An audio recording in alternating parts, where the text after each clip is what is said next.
Welcome back to Tide Pod and the YouTube home of Tide Illustrated. Jack Knowlton and Tony Tsoukalis bringing you our sort of later on takes. We have plenty over on the site about this news that took place. It feels like an eternity ago. That is the nature of the cycle, particularly in the off season. But we're giving our takes on this in pod format. It's Ryan Grubb joining Alabama. We're going to talk about that, and then we're going to kick it to a preview as well of the Arkansas game for men's basketball as the Tide plays forth its road trip. It's staying on the road, Tony, for a two-game stand against Arkansas and Texas. So we'll talk about that. But wanted to lead things off with the Ryan Grubb hire. Obviously, for those who might have forgotten, if you too are so encircled by the news cycle, and this has already came and went from your desk. But Ryan Grubb hired as the offensive coordinator at Alabama, I guess, again, so if you will. He's back joining Kalen DeBoer's staff. The news was broken by Yay Alabama, Alabama's NIL collective, which I know Tony got a good kick out of, and I enjoyed that as well, or people's reaction to them breaking that news. It was interesting to say the least. But Ryan Grubb is back, of course. For a little bit of a background, has been a long time DeBoer disciple, served with him as his OC at Fresno State from 2020 to 2021, and then, of course, more famously at Washington for 2 seasons. 2023 helped lead them to the national championship game. Also worked together at Sioux Falls. DeBoer earned his coaching chops, and at Eastern Michigan. So obviously plenty of connections going back. And then last year, of course, Grubb, originally set to join Alabama, goes to the Seattle Seahawks to take the same job. They go 10-7. Did have some, ups in the offense, despite his tenure only lasting 1 season there. They had a first-year coach as well. But he's back in the college ranks, and I think people, Tony, are pretty excited about this to, I guess, finally, if you will, have Ryan Grubb joining the sideline with Kalen DeBoer here. Yeah, I'll tell you what, the next time we break news at Tide Illustrated, we're going to do 3 paragraphs behind a paywall and then wait 5 days and then do it again. I guess that's the style of Alabama, basically releasing this news twice. It feels like we have written Ryan Grubb being hired by Alabama like 12 times now, or at least the interest. They've been pursuing him. They pursued him in ahead of Saban's final year. They landed him kind of last year, and now I don't know, knock on wood from an Alabama perspective, but now have him for real. I like the move for Alabama. I think it's going to give, he's somebody that's, like you said, has worked with Kalen DeBoer pretty much almost every stop he's been. He's a guy that, knows this offense really well. It's done great with quarterbacks, done great with Michael Penix.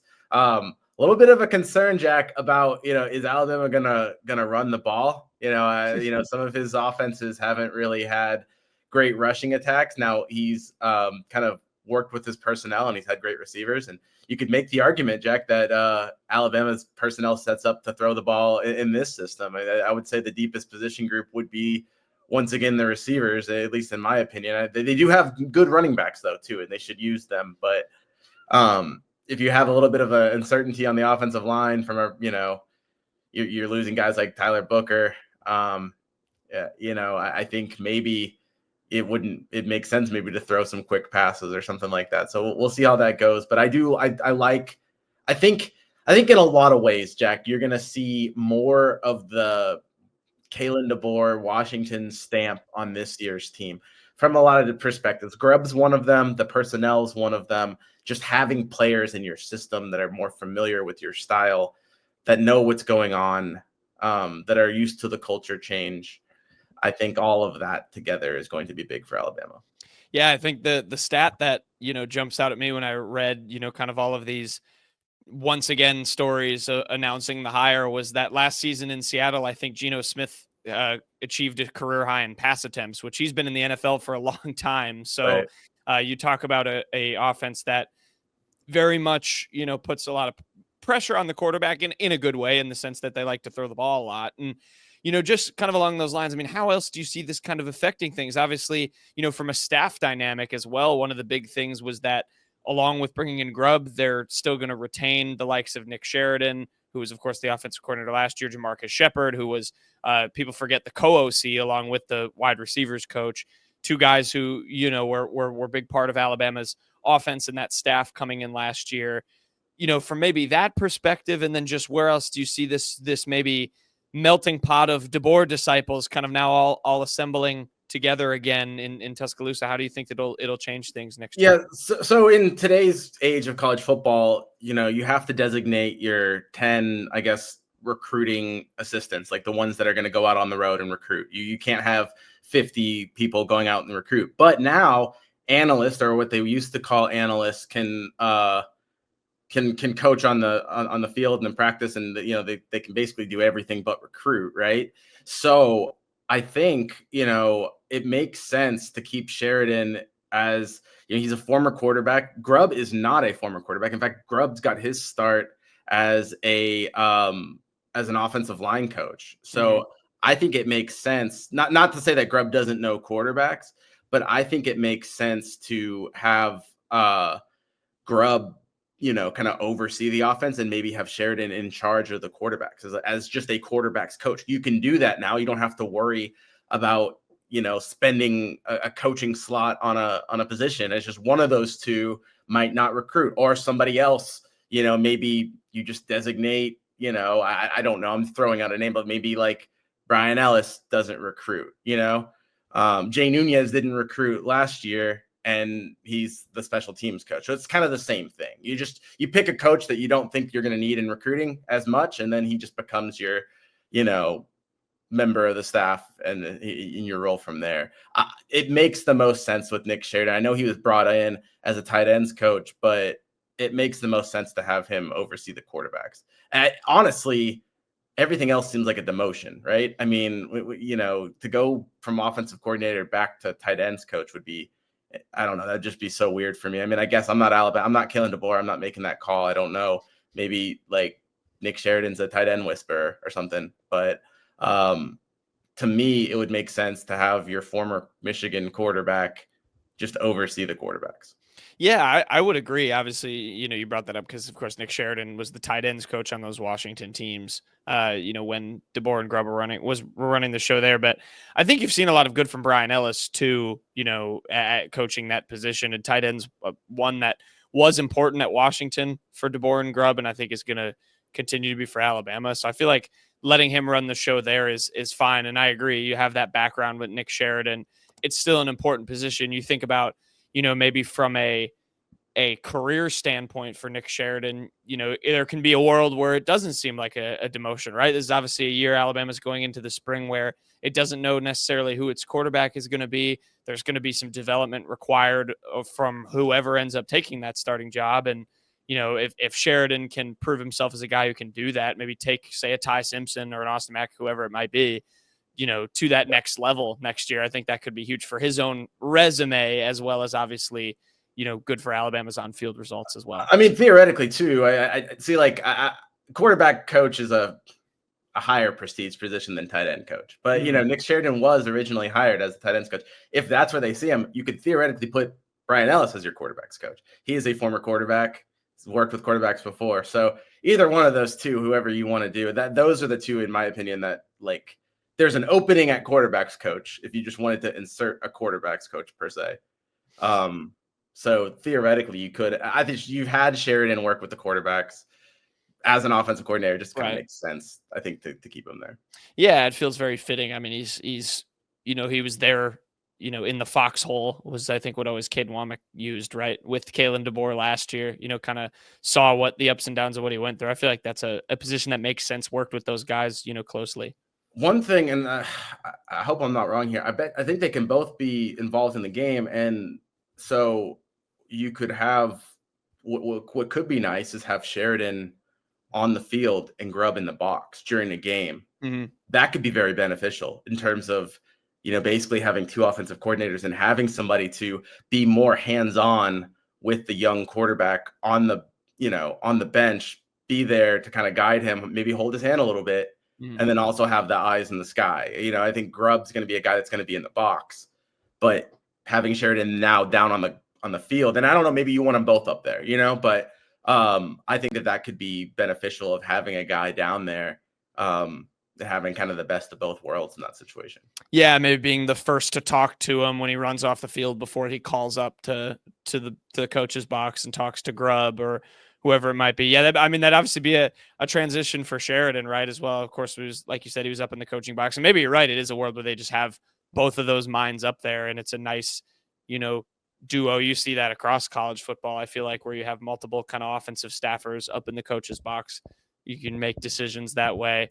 But yeah, it'd be interesting if Sheridan was on the field. There was a few stories written about Nick Sheridan coming down for the field. Was it LSU where he came down early and was kind of waving at the fans? Yeah. I remember that drawing some attention last season. So yeah, it'll He had be to come down one of these games because the boxes started right. in the early games in Bryant-Denny that he had to send him down because that's another wrinkle that having one of those guys on the field would maybe help in like eliminating that situation.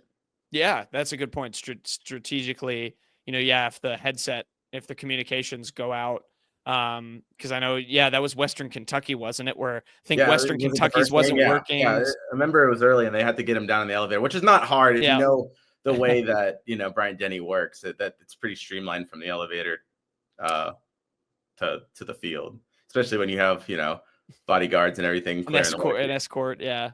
That was a funny story because I hadn't. There's one new thing I learned when their communication system, I think, went down. It was Alabama had to shut theirs off like by rule because you have to. It's an unfair advantage. So yeah, it'll be interesting to see what the dynamic between Sheridan and Grubb and what they choose to do there. But I do think it is an important factor that they are keeping those guys around. It's not anyone's getting replaced. I think that's important for DeBoer too. I feel like that was probably pretty deliberate as he tries to, yes, he's got a lot of his guys around him now, but it's, still building a culture. You want to have those, you don't want to have so much coaching turnover every single offseason. It gets hard to build. And we'll talk about the recruiting thing in a second, but I will say Scott Huff is also available. It's true. And as beneficial as this move is, I unless you can somehow keep Kapelovich around and then get Huff, which that doesn't seem like it's possible. I talk about recruiting, right? I think keeping Coach Cap is he's done a good job. So that would be interesting to see if that situation, if it presents itself, does the board go with somebody that he's more familiar with? He's also worked with Scott Huff a while, or does he go with stick with Cap? I will say in that regard, the relationship with Grubb and DeBoer is a lot more long term than the relationship with Huff and DeBoer. So I do think that I would expect Alabama to stick with Kapelovich. Yeah, that's a very good note though. Is obviously Scott Huff went with Grubb, was also supposed to come in, went with Grubb to the Seahawks to be their O-line coach. And their O-line was pretty bad, just being candid. Now there's a lot of personnel things going on in Seattle that probably can explain that a little bit. But yeah, he was also fired by them. So he's got an opening, or he's looking for some next position. But yeah, I feel strongly in that debate with Coach Cap having a lot of exposure to the recruiting side. He is an ace recruiter. I think he was one of the better recruiters on the trail last year. Their best position group was offensive line. It was one of the better hauls in the country at that position. So I think, Cap, if there's a proving value thing here, to me, I think he has probably proved it, but it is definitely something to watch, like you said. Jack, you're a noted Seahawks fan. Yes. What is your, I guess, firsthand impression of Ryan Grubb as somebody that is not just followed him, but I guess rooted for him with your team? Yeah. So I mentioned the offensive line stuff. It was really frustrating, but it has been frustrating for years in Seattle. They have some I think underlying issues there that go beyond first year offensive coordinator. It was very pass heavy. I found myself getting a little bit frustrated at times. The kind of lack of balance a little bit. There is a lot of pressure, like I said, that it puts on the quarterback. And when you have someone who's experienced it can work. But you do ask. Grubb asks a lot out of his QB. They made a lot of changes at the line. You have to know a lot of calls. So it's going to be a lot on whoever gets this quarterback job at Alabama.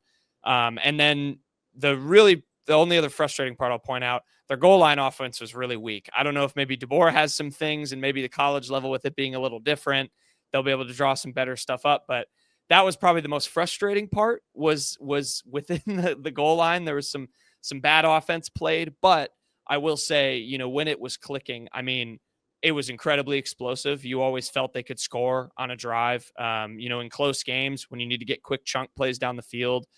Grubb drew, I thought, a lot of really good plays up. Obviously, he had a veteran quarterback executing those, but I mean, Geno Smith, if you compare it, you know, he's a pretty mid-tier quarterback. So he got a lot out of him, and I think he'll get a lot out of whoever gets the job at Alabama. But that's where the frustrations were. But there was a lot of good with it as well. It's explosive. It's going to be fun to watch. I know that. See, as a Patriots fan, I've always been a fan of Seattle's goal line defense. But right. No, I'm well, looking at it right.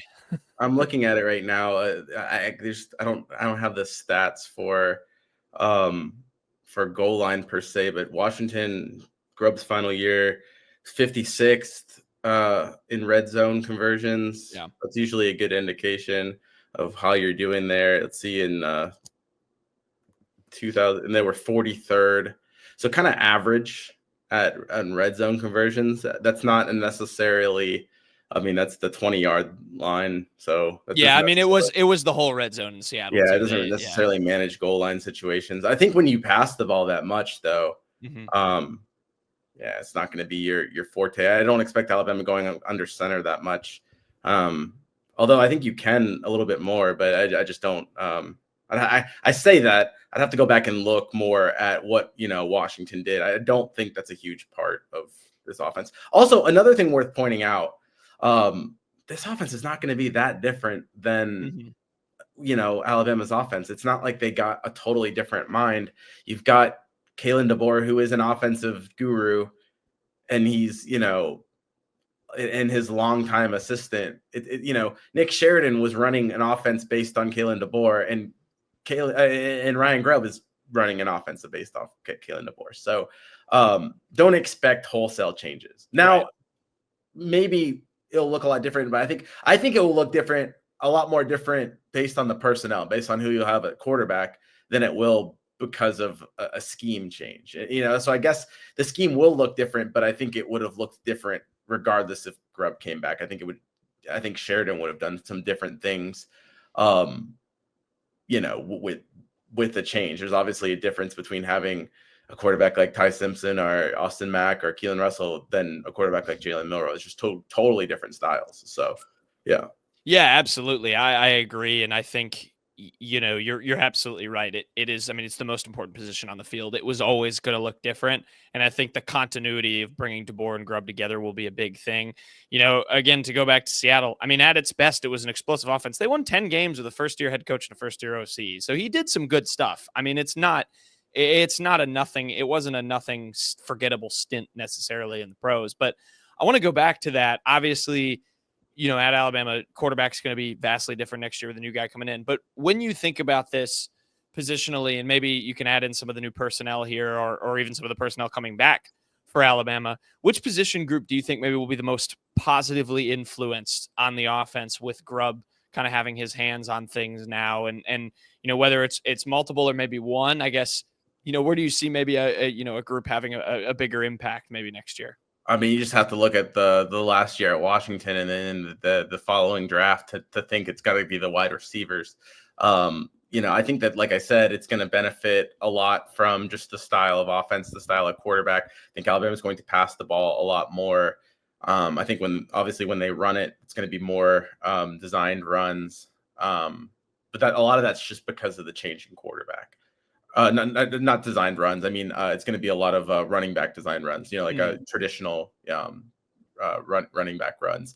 But I would say the wide receivers, right? I think they're going to spread the ball out a lot more. I think Ty Simpson's going to be maybe not as flashy in terms of the big time highlights as Jalen Milroe was, but I do think he's going to move the ball down the field on a more consistent basis, so you might lose some of the big playability at first as he, as you would expect with any first-year quarterback. But I do kind of think that he's a more developed passer than Jalen Milroe, and I think he's probably it's hard to say, but from what I've heard, he's probably going to see the defense a little bit better too. Everyone I've talked to has talked about how he's made significant strides in just what he's seeing as pre-snap stuff. A lot of that can just be talk. We're going to have to really see. his recognition of defenses. But I do expect an improvement in that intermediate passing game where it's not just chuck it up to Ryan Williams or scramble. Not to say that that's exactly what Jalen Milroe did, but when it didn't work, that seemed like that's what it was. I think you're going to see a lot more of getting the ball out to different people. I think even a Josh Cuevas, as a H-back kind of guy, as a receiving tight end, could get more play than maybe CJ Dupree did or even Josh did last year. So I do think you're going to spread the ball out a little bit more. So anybody a receiver or receiver adjacent is going to probably probably benefit from this change in offense. Not necessarily even this change in coordinator, but this change in offense. Yeah, I'm really excited to see what the receiving room does next year. It felt like, Bernard started to come on really strong sort of later on. I feel like you'll see that continue. They obviously added a super nice piece in Isaiah Horton. Ryan Williams is Ryan Williams, the tight end stuff. I mean, you look no further than those seasons at Washington, how much they were able to get those guys involved. Just being options in the receiving game, I'm sure just opens so much more up, when you have to, as a defense, account for, like you said, that receiving H-back, a guy like Cuevas who can catch the ball. So, yeah, I'm excited for what Grubb is going to do, how different it's going to look with him, and of course, the quarterback piece is such a massive part of this, and just how how the offense is going to be built around that. Like we've continued to say. I'll just throw in, kind of my last thing on Grubb from the recruiting standpoint. I talked to a couple of recruits, and this is where I think Grubb's NFL experience is really going to be helpful, because recruits, don't really care about the results in terms of the Seahawks and Grubb last year. They're not like me. They're not looking at, oh, that was really bad in the red zone, and I didn't think they got the ball to DK Metcalf enough, right? They're looking at a coach now who's coming in. I talked to several recruits, and that was kind of the main thing I heard back, asking them just their reaction is, this is a guy who now has experienced the year in the pros and knows what it takes to get there. And that's, something that resonates really strong with those guys, or the recruits that I talk to, at least, because that's obviously where they want to go. And so to know that there's a coach there now with that kind of experience is really big. The one quote I'll go to, I talked to Caleb Edwards, who is a 2025 signee, a tight end, Tony, who, might be pretty happy that he can get some more targets. He's out from California, so he was actually recruited by Grubb when he was at Washington too. Kind of told me, he said, I'm excited to get coached by him. He's great at Washington, thought he used his tight ends very well. So I'm excited for that aspect, especially. And said he thinks Grubb might even be better now because of that year of an NFL experience. So from a recruiting standpoint, I do think this isn't earth shattering in terms of how Alabama will scheme the rest of its 2026 class, but I think it's significant in a good way in Grubb coming in and just helping bring an NFL mind, as much as it was only for a year, into the fold. I think that'll be really big from what I heard.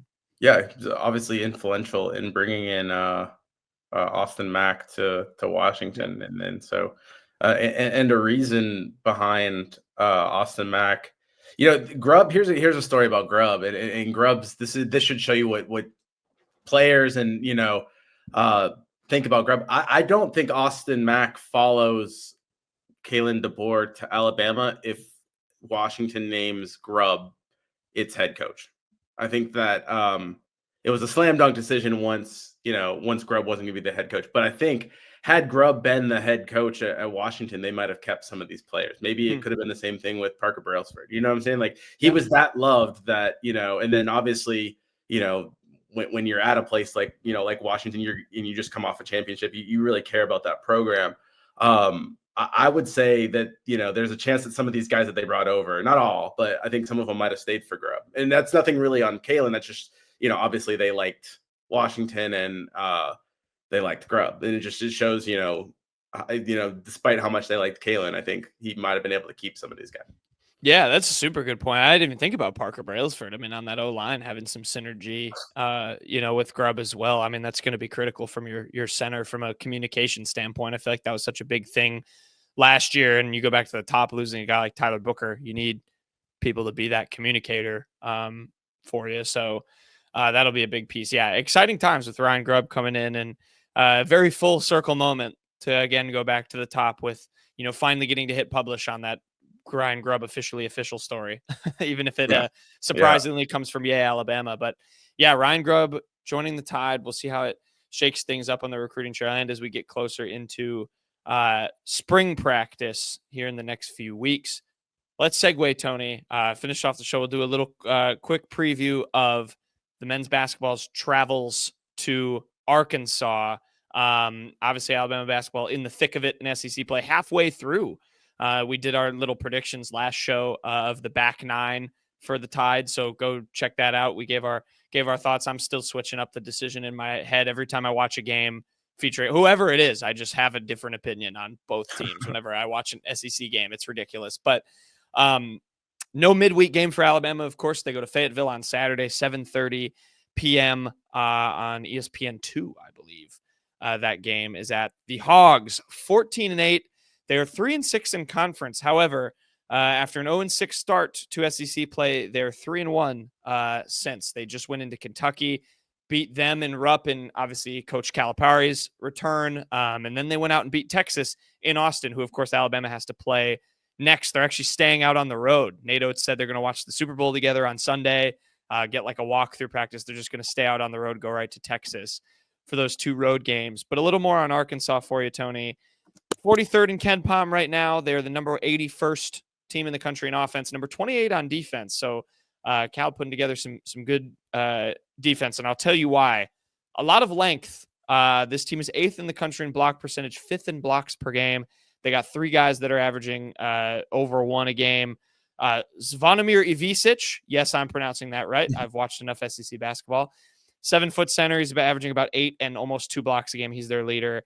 Then their other 2 are Trevin Brazil. He's like a kind of 6'9" forward veteran guy. And then Jonas Adu, who fans might remember was at Tennessee for a long time, is at Arkansas now at about 1.2 per game. Offensively, they've got 3 guys who are averaging double figures. DJ Wagner, about 10.6 points per game. John L. Davis, another familiar name. Shout out Florida Atlantic. He came over from there, took them to the Final Four at about 10.1. And then their breakout guy has been Edu Thiero, who went with Cal from Kentucky, about 16 points and 6 rebounds a game, also averaging almost 2 steals. Really, really good. They're without Boogie Flan, their star true freshman for the year, tore his UCL in his thumb. So he's out. He was their second leading scorer. All that, Tony, to consider. What are you thinking about this Alabama-Arkansas game? How do you think the Tide will match up against the Razorbacks in Bud Walton Arena on Saturday night? It's got to be, it's a little intimidating the way that Arkansas is playing, but I feel like it's also a good thing because I could see this being I don't know, we keep on saying trap game, or I feel like that gets overused, but I see this being a game that Alabama could overlook. And now with the atmosphere that's going to be in Bud Walton, there's going to be a lot of energy. I think, beating Calipari just kind of, or no, sorry, not Calipari beating Kentucky. My bad. That's okay. He did the same thing. He said he looked up at the scoreboard and thought he was losing during that game because he looked at the Kentucky logo. Yeah. But beating Kentucky was a big deal. And then getting that was a win at Kentucky too. This is the first time that they got these 2 SEC wins, and this is their first time coming back home since that. So these fans are going to be buzzing. That Kentucky win was at Kentucky, which makes it even more impressive. Yep. So yeah, it's tough. That length, Alabama can combat that length. Alabama can play really tall if it wants to as well. So I think the heightened atmosphere of this game will only help Alabama. We talked about those rough starts that they've been having at both the beginning of the first half and the second halves of games. I think this is a game you're going to want to come out strong. I honestly think that if you come out strong and you kind of punch Arkansas in the face and then punch them in the nose, I think that you could maybe really kind of stop this momentum pretty quickly. I think if you come out and, sure that they've won some games, but, Alabama's kind of been a different breed. If you come out hot, it could, kind of settle Arkansas down pretty fast. But, once again, on the flip side of that is they're a team that's so hot right now. If you let them get off to a good start, and that arena is going to be a tough place to play. I like Alabama in a matchup. I like them, all of that stuff. A lot of these games, Alabama is going to outmatch its opponent I think it comes down to intangibles and kind of how the game goes. And I still think Alabama should be pretty awake. The other thing I'll point out about this game is Arkansas played Wednesday night. Alabama's had the whole week off. Yep. Does that create rust or does that create some rest? I think in rest Alabama, first rust. Oh, I love a rest first rust debate. yeah, right. But I think that, from Alabama's standpoint with LeBaron Philon a little bit banged up with Darian Reed coming back from an injury, I think it probably helps. I think it's probably comes at I think this bye week or whatever open midweek. I've been calling it an off week. That's it's not. I guess it is an off week because they're playing. No, but they play Saturday, so it's still part of the week. So I don't know, whatever you want to call it. It will benefit Alabama. So I think it comes at a good time, kind of recenters themselves. So yeah. Nate Oates will call it a mini golf week because that's what he did, of course, with the team on Monday to give them a what he called a mental kind of rest. I completely agree with you. I'm glad you brought up the rest versus rust thing. Philon and Reed are two guys that Nate Oates has flat out said their effort's fine. We know how good they are. They don't get practice reps right now because they're battling through injuries. Mohamed Diabate threw in there as well.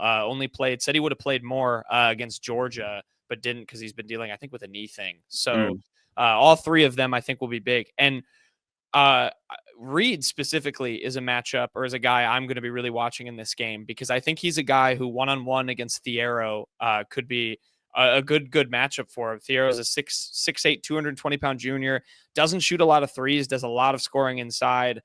He's not a great free throw shooter, but he gets to the line a decent amount, takes like 7 a game.